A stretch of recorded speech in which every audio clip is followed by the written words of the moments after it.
Hello, welcome to The Healing Artist. I'm your host, Frida. You guys, I just woke up. We have our coffee with us. Let's have a chat. Yesterday, okay, this is a hot in the moment item. This is happening in the now, happening right now. It is currently January 25th. So yesterday was January 24th. The astrology is cuckoo bananas. And I have to tell you that I got in the flow with that and I went a little bit off the deep end. So I personally, one of my big things that I do in life and one of my major teachings that I talk to my students about is practice the pause. Practice the pause before responding. And yesterday, I did not practice my pause. I didn't just not practice my pause, I didn't practice it all day long. And I was in the most reactive state, and it was wild. So when I woke up yesterday, a person that I've worked with a lot, an energy healer I've worked with a lot, sent me a Instagram message, and they were like, hey, I just wanted to let you know that I'm going to be rolling out this program in a couple of months. I wanted you to be the first to know. It's a program for spiritual leaders and spiritual teachers. And I looked at the program. It has the same title as the program that Elizabeth is teaching in February. It has the same colors and really similar artwork that I had used to share my program. And the wording and what is happening in the class, it's all about raising the students' frequency to the next level, raising it up, raising it into the big dream, that kind of thing, which is the program that Elizabeth is running in February. And I looked at this and it just I don't exactly know how to explain how it felt. It was I was stunned that they were the same colors, really similar language, and the program is called the same thing. But it was also funny because we're my teacher, and we're obviously meant to work together in a way because we're tapping into the same thing. In no way, shape, or form at all, it never occurred to me that she would have seen what I had published on my website 2 months before, what I had been hawking. That never occurred to me. And I still, too, absolutely do not believe that she saw what I made. That is not the case. It's just that we are tapped into the same thing and we're bringing forward the same sort of thing. Of course, it will be different. And we're different. It's just, I went into reactivity in this feeling of just being absolutely stunned. And at first I thought it was funny, which immediately the emotional wave of it was oh my God, that's so funny, which sort of rolled into me feeling really bad about myself, unpicked, unloved. The visual that comes to mind is just playing kickball and being either the last one chosen for kickball or the line's getting really short. A lot of other people are getting chosen. It's don't let me be the last one. Don't let me be the last one to be picked for kickball. And, she's been at this a lot longer than I have, but I've been trying to get people together to come into my program Frequency, and it is painful. I've got my community of people, I've sent my stuff out, but I can't seem to get any traction. The people just aren't coming. I sit in meditation and I'm told everything's going to be okay. It's going to be okay. I made an agreement with Elizabeth that I was going to teach this class regardless if anyone signed up. That is how much in the flow I am with this thing, right? I will show up every morning during these allotted times and I'll record it. I will record this class. I will teach it regardless if I have a single student or not. Well, at this point, I have two, and one other person says they're on their way. It's about not being feeling seen, not being picked. How do people know that you exist? And I had this like major revelation on a lot of levels, and I just wept. So I took it to my meditation practice. I channeled with Elizabeth about it, and like I was so upset as I was channeling, like she could not even come through my mouth. I was just sobbing. And I could feel her in my voice box, but it was just like, and she's just like, so just cry. So I actually just continued the connection and went and sat in an Epsom salt bath and just wept. And we moved through a bunch of stuff. There was like some past life energy, residual energy in there, and like very specific past life energy stuff.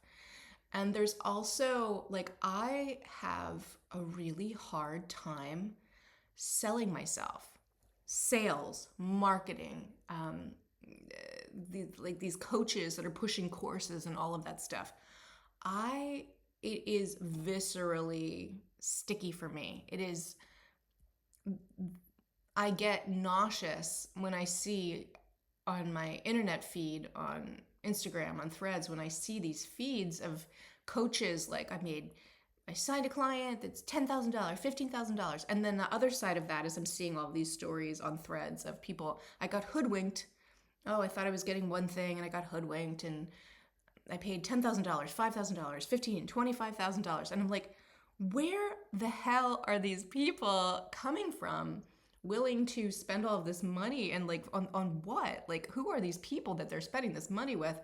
Because y'all, I am the real deal, and people do not want to come to my 12 class 1 month intensive where it will be life changing, and it's $333. Like, it's crazy to me. Like, it's just very, very, very crazy.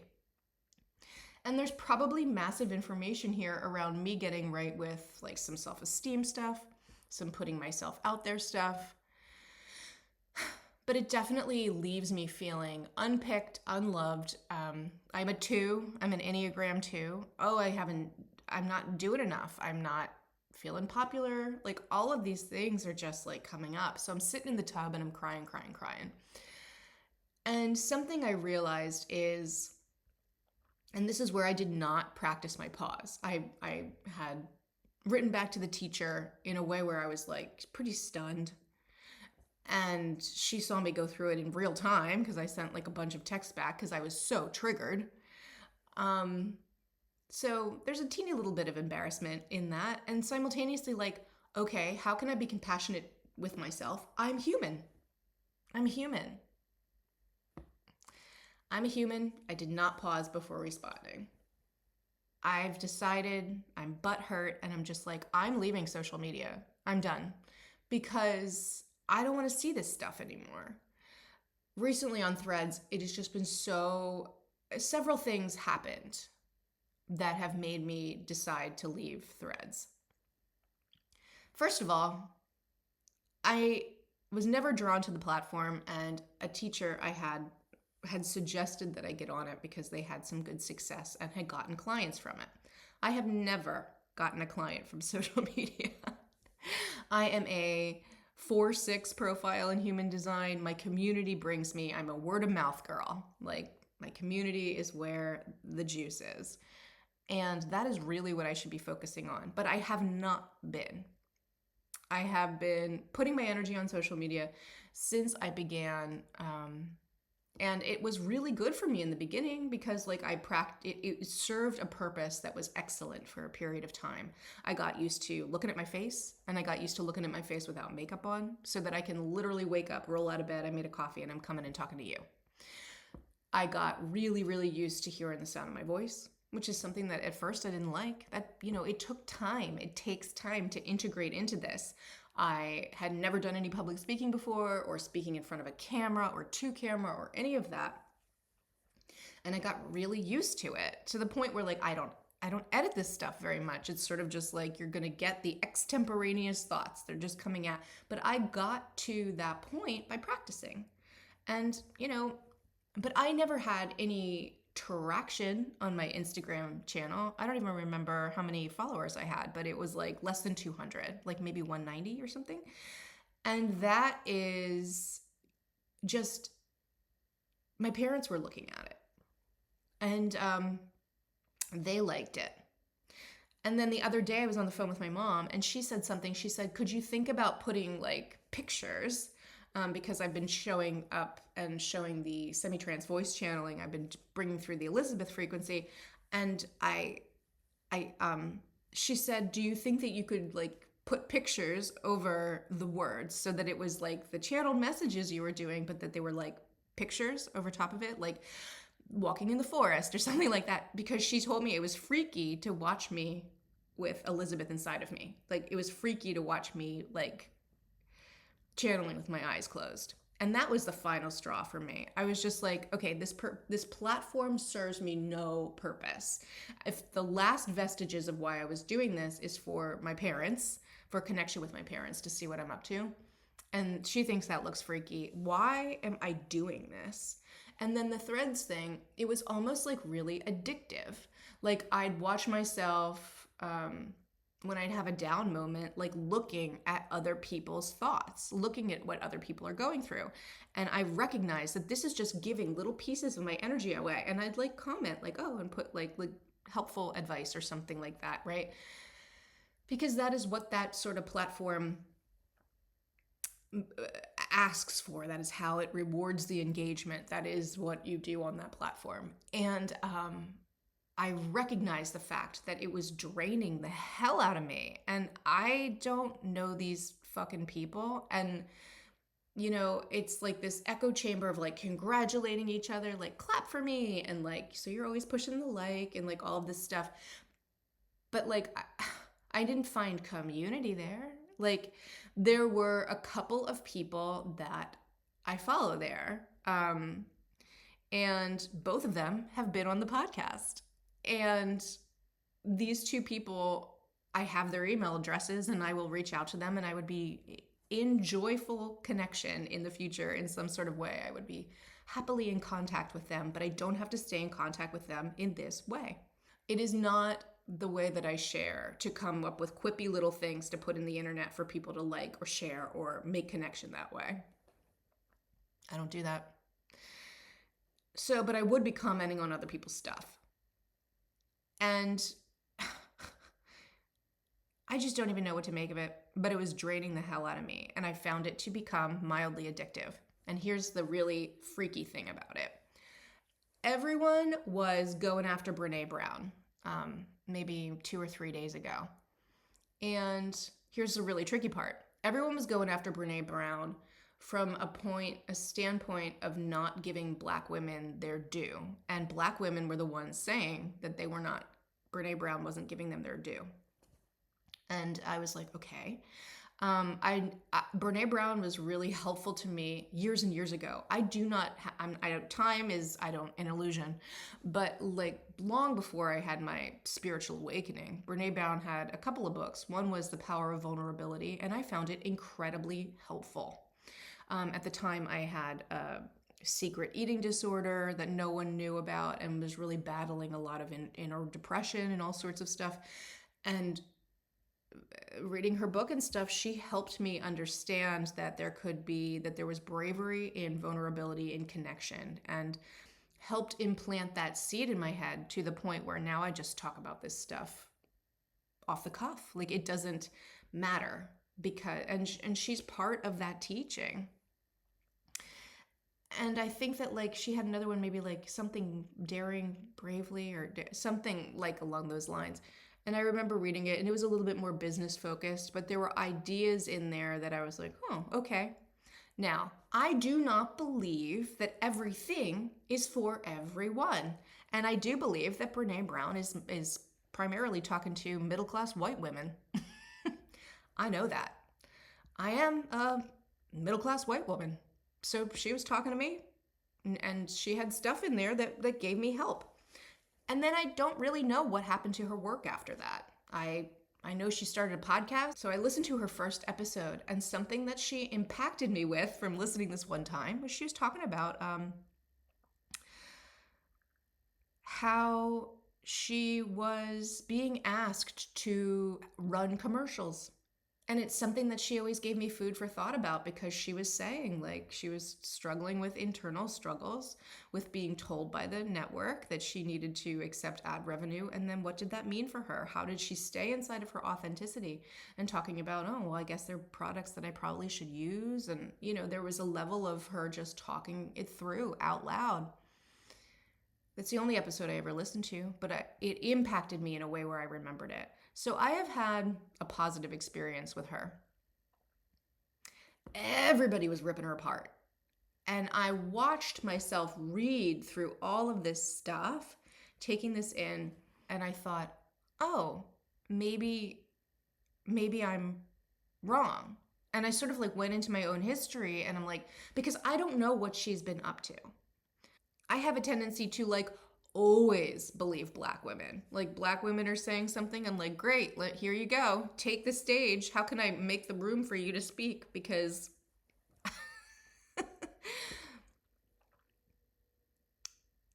and it was about citation and how she wasn't giving proper citation. And I don't know if that's their experience. Then I believe them. I believe that's true.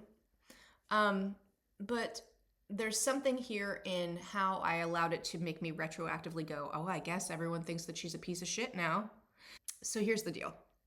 I am recording a whole bunch of content before I leave this little recording studio that I have here and go off and watch my sister's dog. So I'm going to be gone for a lot of February. I'm going to be gone for a lot of March. And my husband's going to be holding down the fort. He's going to have the house all to himself. But since I'll be gone, I was just taking care of making all of my podcasts and just putting them in the queue so that they would upload at their appropriate date. And I had made a podcast about vulnerability. And at the end of the podcast about vulnerability, I had mentioned that Brené Brown's book, The Power of Vulnerability, was impactful to me. I don't know what, 2017 or something like that. It was quite some time ago. It was before I had my major spiritual awakening. But it had been impactful for me. And after reading all of these threads comments, I was like, oh, I guess Brené Brown's been canceled. And I went back and took down the episode from YouTube, took down the episode from my podcast catchers, re-edited it so that I just cut that little piece out because it didn't need to be there. I just offhandedly mentioned it and re-uploaded the content. So I just retroactively erased a piece of my story, which would be to mention that, and that's the truth nugget. I went back and retroactively, I took that out, removed that little bit of truth, because she's the one that put me on that path. And there's lessons in there. And while I can't remember the book, I remember that it impacted me at the time. And I'm sad. I'm sorry I did that, because I let fears that were coming through the threads. We're talking about, she was trending. Like, we're talking about thousands and thousands and thousands and thousands of people showing up and saying that her work doesn't cite stuff and how she steals from black women. Like, and I was just like, oh my goodness. So I got so uncomfortable, I immediately just went and did that. Removed that little recommendation to read her book. And when I sink into it, there are so many artists, visual artists, philosophers, filmmakers, spiritual teachers. Everybody is a human. I do not agree entirely with so many things that people have done. We are just humans. I am being open with you and sharing stories from my life. Honey, I don't agree with a lot of the stuff that I've done in my life.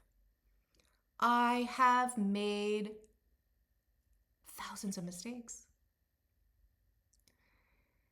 And then whatever she did to not do the citations or properly give credit where credit is due, my experience with her is maybe she'll see that she was trending on Threads in the following way and address it and make sure she does do it if that's the case or whatever. Like, but again, I have a tendency to, if black women are saying it, immediately I'll believe that. I'm just like, yes, believe black women. So, but I can believe black women and be like, oh, okay, that's interesting. And simultaneously, it doesn't take away that the book helped me in the time that it did. And I think that if we allow ourselves to hold both truths, that is our real life. Like, why do we have to erase and cancel and retroactively rip away what was helpful at the time? And I think it depends. I think that it's easier when people are dead to appreciate their work because they're no longer a problematic character. Even we might have stories about how they were a problematic character. Like, say, Pablo Picasso, total piece of shit, massive womanizer, piece of shit. As far as like human go, like, no, you do not want to be with this person, really abusive. Easier for us to be like, oh yeah, he was a piece of shit, and look at his instrumentally important art. A lot of those painters are. They're human.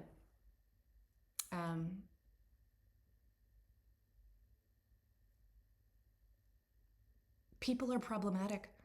People who go into something feeling that they have something to share. You know, sometimes power dynamics come into play, and if you're not healed, all of a sudden you got a cult on your hands, or you're abusing your people, or you turn into some sort of megalomaniac running around, ego forward.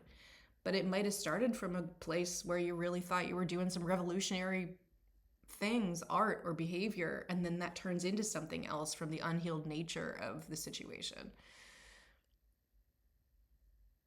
Does that take away from the original concept, the original thing that got brought forward before the insanity kicks in and the human gets real into their human? I would, because I grew up in art museums, because I grew up knowing that a lot of these people, a lot of these artists, a lot of these creatives are flawed, massively flawed. There's a level of just accepting the humanity. Can we separate what they bring through they've plucked out of the universe and brought through as an artist? Can we view that work without having to know their private life and what goes on with them? Yeah. I don't know. It's a question I'm asking you. But I would share that, like, I watched myself go in this rabbit hole, read hundreds of people's comments before I stopped reading it, and allowed that to influence the way that I showed up for my podcast and remove something that was actually true.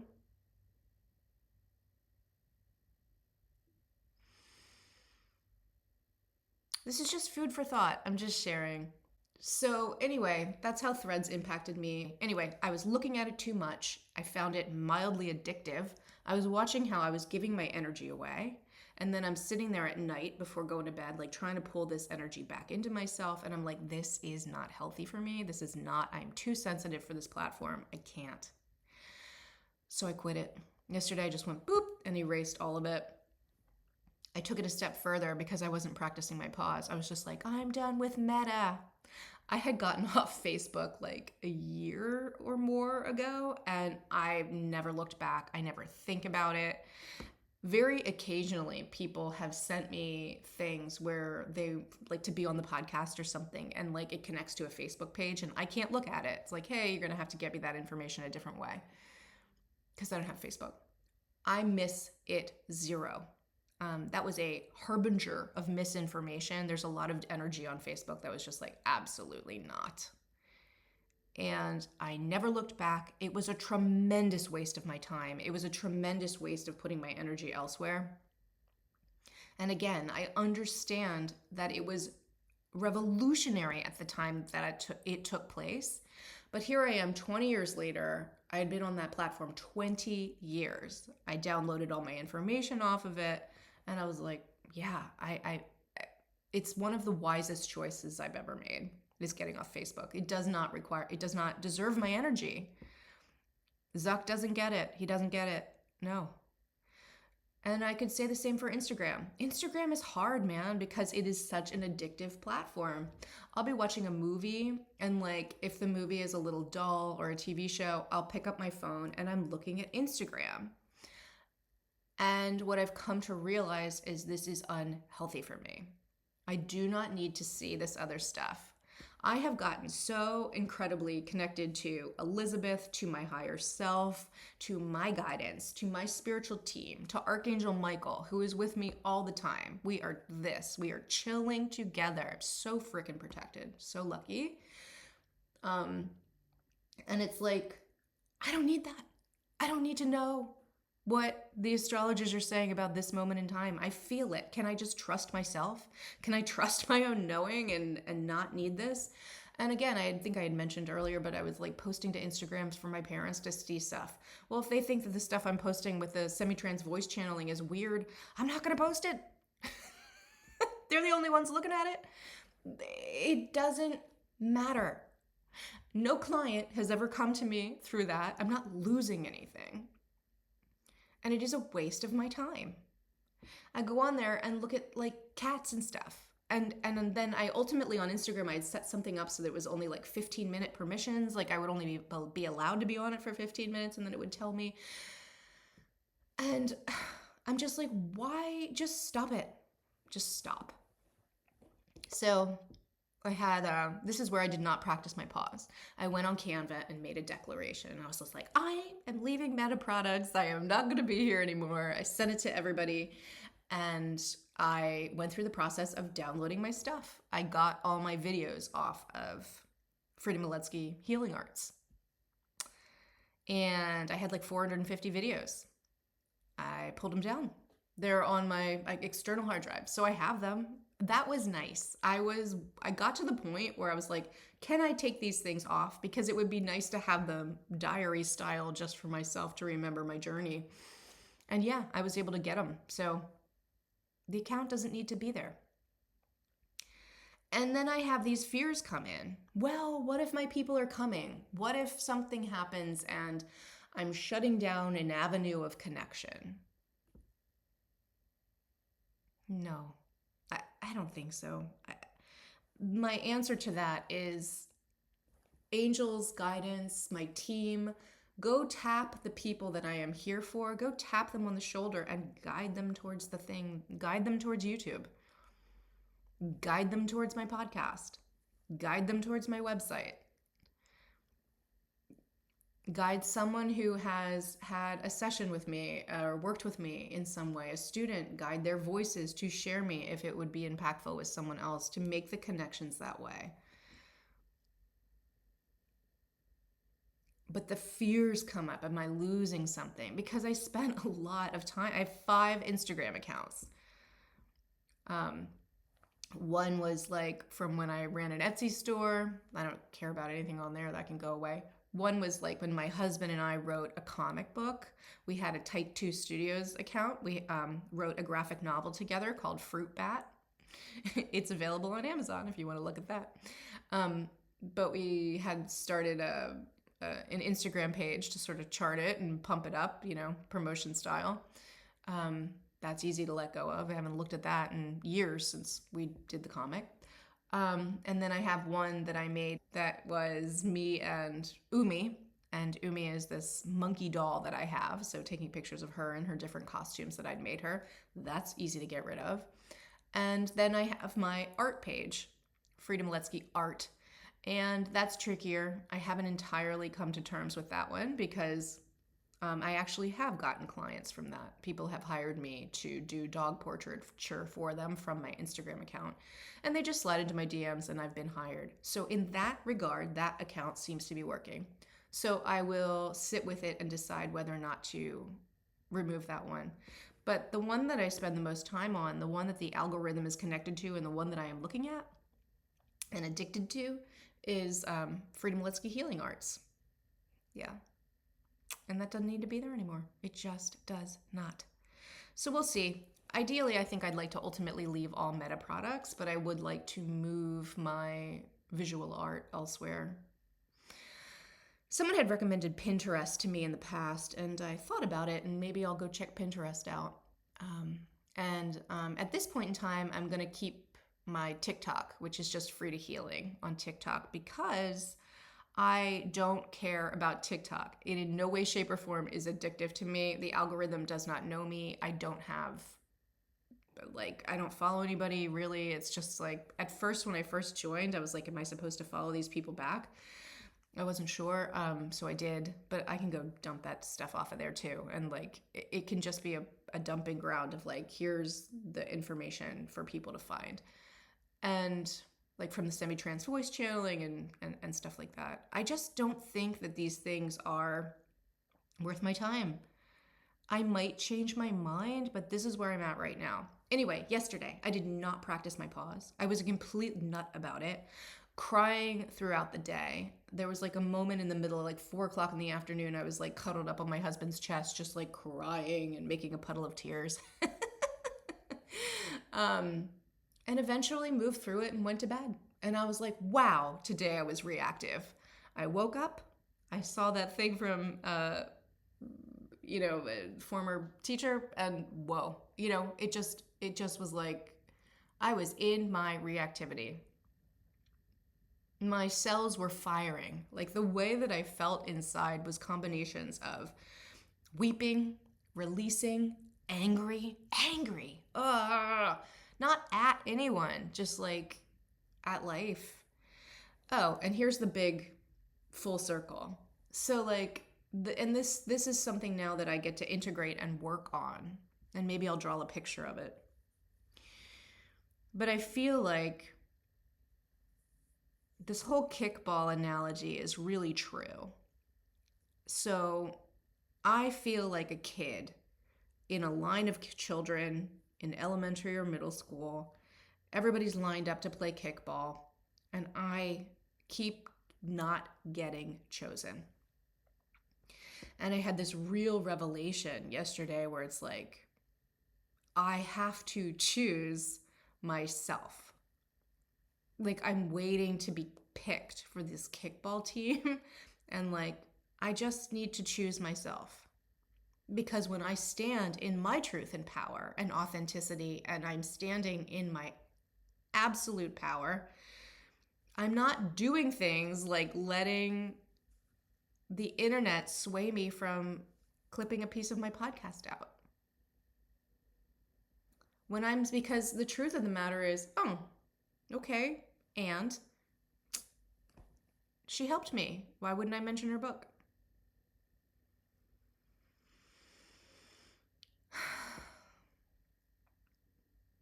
So I need to pick myself for the kickball team. And then I need to do my training to get the best that I possibly can at kickball. The equivalent of which is practicing the podcast. Keep practicing the podcast. I want to be a public speaker. I want to stand on a stage and talk to people. Well, keep practicing here. This is very good practice. Keep editing my podcast, listening to myself speak. How could I make that clearer? How could I make that more concise? Practicing standing in my authentic truth. Now, without the social media element in my life, I thought, well, how will I express? Because I was using it also in a creative way. And I've honestly decided I'm going back to my roots. I'm going back to my riot girl roots. I was a teen in the 90s, and I had a zine. Since then, I helped my Burning Man camp have a zine. I'm doing that. That's fun for me.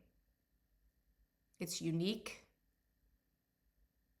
It doesn't echo chamber back what anyone else is doing. It is something that only I, Frida Miletsky, can bring forward into the world because it is a unique set of skills that I have.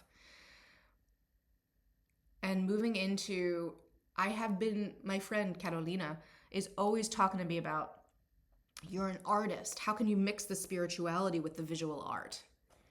And up until this point, I've just had these things be separated, with the exception of I did there was a house, one of my best friends was selling their house.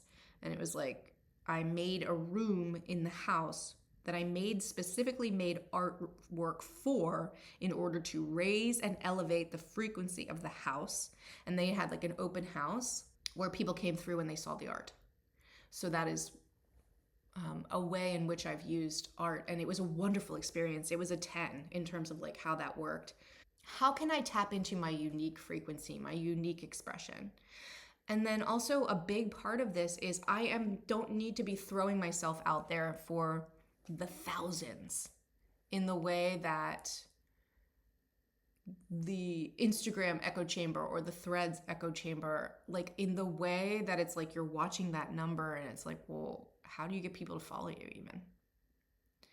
In a way where you're trying to figure out how the algorithm works on when is the best time to post this thing. None of that nonsense.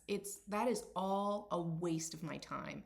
And to the people who got in at the right time and figured it all out, congratulations. It's a right space for you. But I never did.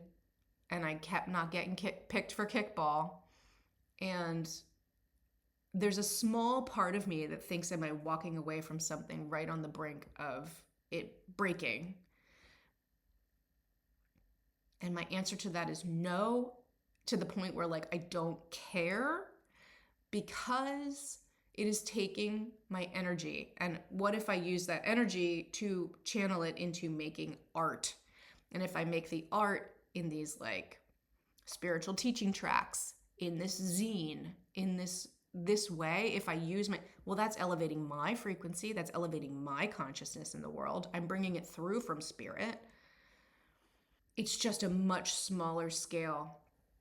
But what I'm really feeling is putting myself out in the community. How can I like make a flyer and then go around to the crystal shops in the area, or the witchy type stores, and be like, hey, I'm a semi-trans voice channel. You want to have an event? What I'm doing is pretty unique. Maybe somebody will be like, yes, and then I can meet people, and then maybe they want to come and have a session in my business, or come join a class. That is a better use of my time than continuing to throw things at the wall and get involved with other people's emotional states, hot thoughts, and all that, like online. I'm thinking I might make this a multiple part episode, because we are right on the tip of riding this emotional wave. Like yesterday, I was angry. Today, I've waking up and I'm processing it, but yesterday I was really in it. Now I deleted Threads, but I have not yet deleted Instagram. So I think I'll make a multiple part one out of this. We have plenty of time. I had just stepped away for a moment. I went and got an Epsom salt bath. I have been doing so much tub soaking lately. Nearly every day I go and like sit in an Epsom salt bath. It's really good for grounding our bodies. So I went and sat in the tub, and I was like, you know what? I have a little bit more to say on this today.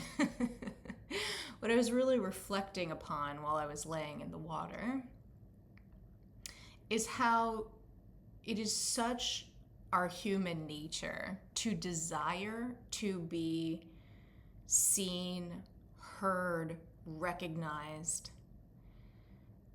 And when I was younger, there's always been this exploration of who am I, and trying to explore who am I and seeing it reflected back to me through my journaling, I have all these journals of art. So there's just like notebooks filled with these paintings and drawings and comic books and things that I created in order to help me see myself, to tell my story over and over and over, so that I could recognize and see myself. Who am I? Who am I in the world?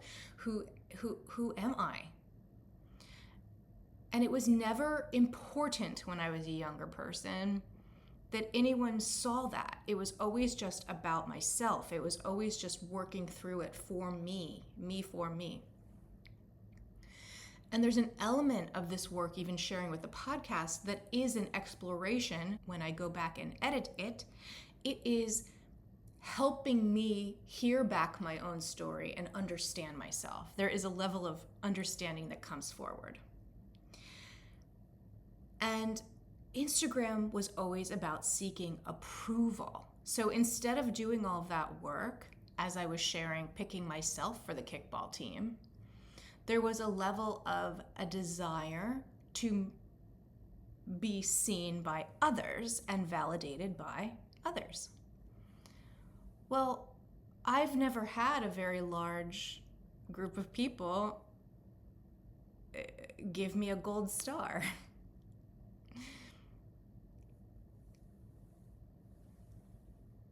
And I've never done anything except speak my authentic truth. And there was a brief period of time when I was first starting my business. I was in a marketing class for 6 months. And in the marketing class, it was suggested that I create like a 1 month thing where I asked ChatGPT to create like a SEO rich thing. Like, how would I show up on Instagram for 1 month and then like follow through on it? Well, it was miserable. It was horrible. And it was like me not standing in my truth, because it was asking technology to tell me what to bring forward and picking the stories and picking the idea of like, what are you showing? And it didn't work anyway. And I wasn't in my authenticity. So for the most part, the way that I was showing up online in Instagram, like, that's me. But it's like it became, because I was seeing other people and I was creating like excellent content, like I was showing myself, here I am. Because there was no validation from others, it became very confusing to me. And I'm not exactly sure when I began, but it was definitely 2 full years. I think I was on the Instagram platform with Freedom Letsky Healing Arts about 2.5 years is my guess. And yes, at first it really, really, really was helpful, because it's helping me look at myself and understand how to get better at doing things. I learned editing, all of this stuff. Those were all positives. But at some point it shifted for me, and I could never understand, where are my people? Why isn't this working for me? Because there's plenty of people I am making just as good as content for, and they have hundreds and thousands of followers, or even thousands, right? And it's just like, why can't anyone see me? And at some point that just started making me feel bad. So not only is it an addictive platform where I found myself going to it because I would like almost numb out on it, it also was numbing me out, but also making me feel bad about myself, because people that are sharing their spirituality and doing their thing, it was working for them. Never worked for me. So like, here I am and I just, again, we're going back to that elementary school, middle school, standing there, kickball team. Just pick me. Why don't you want to pick me? And again, back to that, can I just pick myself?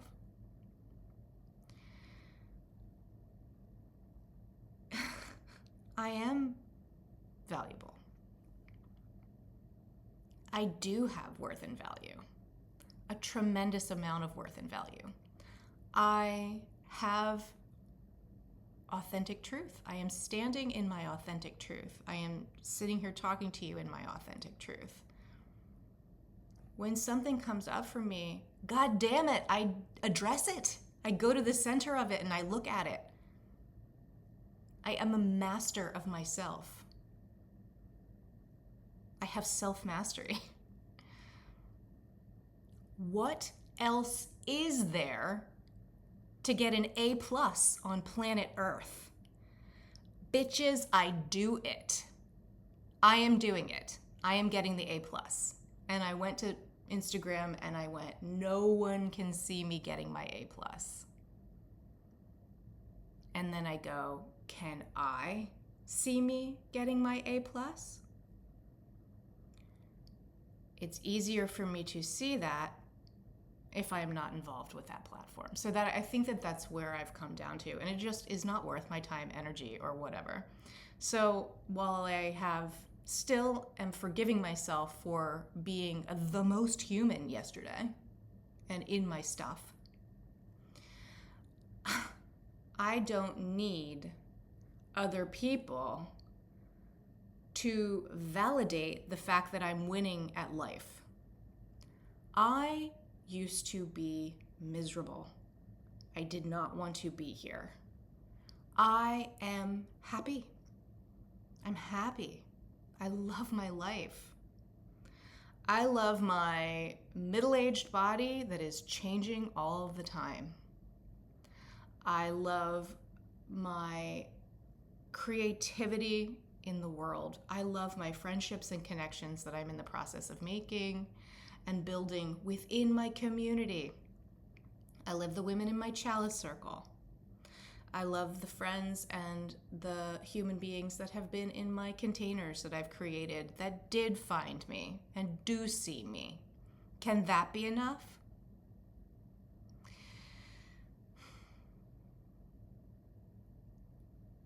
Is it enough if I helped one person in this world? And the answer to that is yes. Well, I've already helped a hell of a lot more than one person. I've seen that in my friend group over the years with, years-long stories that people have arrived at shifted perspective and different choices from help from years ago. I've watched that happen. In the containers that I've taught my year-long teaching in Return to Self-Love, I watched people in that program shift amazingly. What else do I want? So it was 5 people. That's 5 people. Is that enough? You know what makes it not feel like enough? Being on Instagram.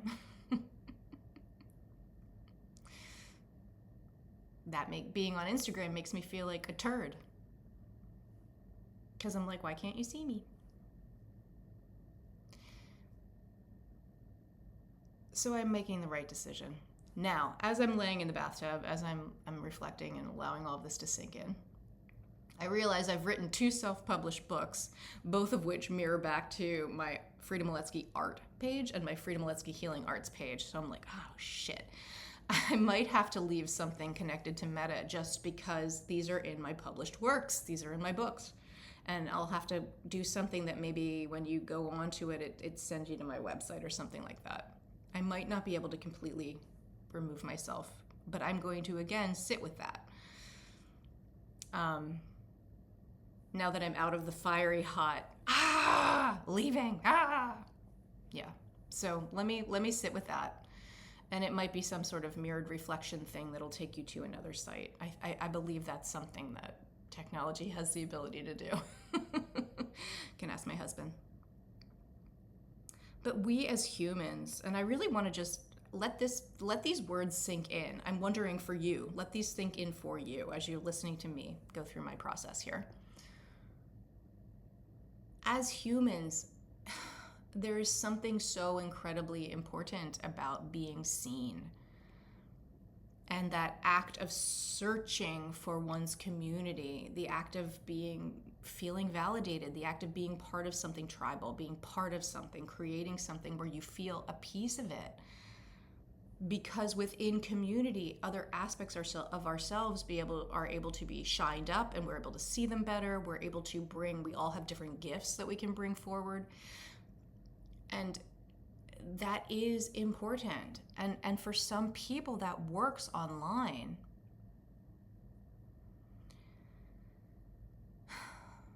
But it is reflected to us in this way where it's almost like if you don't go viral and you don't have millions of views, that then we are worthless. And that's not true at all. In internalizing that, somewhere along the lines in like the 2.5 years that I was on the platform, that's something that sunk into me. And I know that's not true, but here I am realizing it. And I'm like, I don't want that. It's time for me to step away. So I would ask you, have you noticed in your life, is this something that you're seeking validation in this way that's like maybe isn't through social media? And like, I would ask, is social media taking from you more than you're getting? Does it I feel like it twists and manipulates. Like, we want to show up and be seen in the world, but I think what the algorithm rewards, what it is rewarding, is a false forward. Well, that's not authentic truth. That's not real. A lot of the stuff that you see on there is lies. Like, all of the influencers that are telling you, oh, well, I use this beauty product and it's done the following things for my face. That stuff isn't real, but it's surely, you look at enough of it and you're being advertised to, and you might want to give it a shot because of the influence and everything else. We are not impervious to advertising. If you think you are, guess again. We are not impervious to advertising. The things that we see over and over, the things that are fed to us, especially if you're a fan of someone and you're watching them and they're telling you to get some sort of lipstick. So eventually when you're at the CVS, you're going to pick up that lipstick, and it might be subconscious. We are not impervious to this kind of dropped in manipulation. So what can we do in our lives to not invite that into our frequencies, to not invite that into our space? And I thought, because my desire is to find my community, my desire is to go outside of myself and try to find a worldwide web, right, of people to come into community with. And it's taken this period of time of starting my business, and it's taken this time of realization within this year here, as we're moving into the second year of business, to realize that my starting point is probably outside of my front doors, because I'm very likable and I should just go network within, and it's because it's not happening on social media. And I thought that was a way for me to expand outward faster, and but look at what it's taking as opposed to what it's giving. I'm going to work by actually going and meeting people. They can be in energetic frequency with me without any distortion of the app that I'm appearing on. They can really meet me in person, and if you vibe with me, you vibe with me. What is meant for us will find us. And I just feel like I'm waking up to the fact that I was seeking something. And in my seeking community, it shifted, and it was all of a sudden like feeling bad that I could not get approval. So thank you for riding this emotional wave with me in the last couple of hours here. Life is an ongoing journey. How can we meet ourselves in each moment? How can we continue to check in with our humanity, continue to love ourselves through all of it, to love ourselves through the confusion and the illusion, and going down some rabbit holes where we aren't picking ourselves? The investigation and life journey is ongoing. But leaving you for today, and I wanted to tell you that I love you. God, universe, source loves you, and I hope that you have a wonderful day.